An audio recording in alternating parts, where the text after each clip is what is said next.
ఇప్పుడు మీరు niche market గురించి మాట్లాడేటప్పుడు I'm sure in niche Kuchipudi itself is niche, people learning itself is reduced day by day. I'm not segregating like male performers or women performers. రెండు చూస్తేనే women performances లో కూడా బాగా తగ్గిపోతుంది.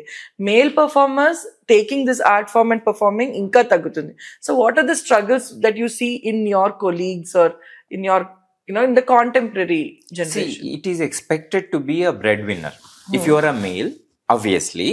So, నేను మళ్ళా ఫెమినిటీ గురించి కానీ లేదా ఈక్వాలిటీ గురించి మాట్లాడట్లేదు. నార్మల్ పర్సెప్షన్, నేను if I am the male child, I'm expected to have certain responsibilities, natural.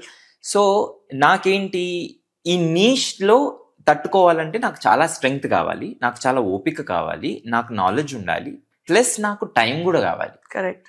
So నేను ఇంజనీరింగ్ వరకు చదువుకోకుండా ఐటీ జాబ్కి ఎలా అప్లై చేయలేను. నేను ఇంజనీరింగ్కి ఎంత టైం పడుతుంది మనకి?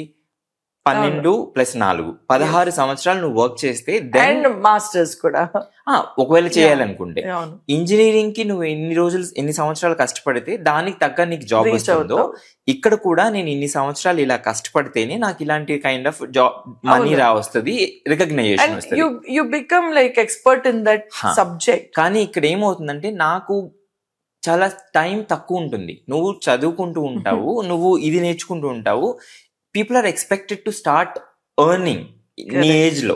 For example if you're 25, you are expected. నేనేం చేస్తుంటాను ఆ టైంలో, నేను వీటిలో నేర్చుకుంటుంటే నాకు మనీ దీంట్లో నుంచి ఎక్కువ రాదు.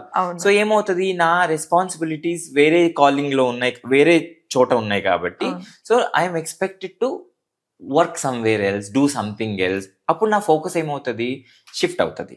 నేను 10 రోజులు చేయాల్సిన నేర్చుకోవాల్సినది నేను సంవత్సరం నేర్చుకుంటాను. సో నేను కొంచెం నారో డౌన్ అయిపోతాను దీంట్లో. Unless you are really madly in love with it, or if you are really backing and financial backing, unless you are well fed, family earnings ఉన్నాయి. ప్లస్ ఇంకోటి ఏంటంటే దీంట్లో I'm not bringing again as I gave a caution, equality గురించి మాట్లాడట్లేదు. నేను అమ్మాయి అయ్యుండి, నాకు పెళ్ళి అయ్యుండి, నాకు ఐఎమ్ ఏ హోమ్ మేకర్, నాకు హోమ్ చూసుకోవటం ఒకటి రెస్పాన్సిబిలిటీ. ఫైనాన్షియల్ బర్డెన్ నాకు లేదని అంటే గనక నేను హోమ్ చూసుకొని 4 గంటలు, ఇంకొక 4 గంటలు నాకు ఎనర్జీ ఉంటే నేను డాన్స్ చేస్తాను, లేదా నేను డాన్స్ నేర్పిస్తాను. therefore నేను హస్బెండ్ నాకు 100 రూపాయలు సంపాదిస్తుంటే నేను ఒక 20 రూపాయలు 30 రూపాయలు నేను దానికి యాడ్ చేస్తుంటే there is a value addition to that. Plus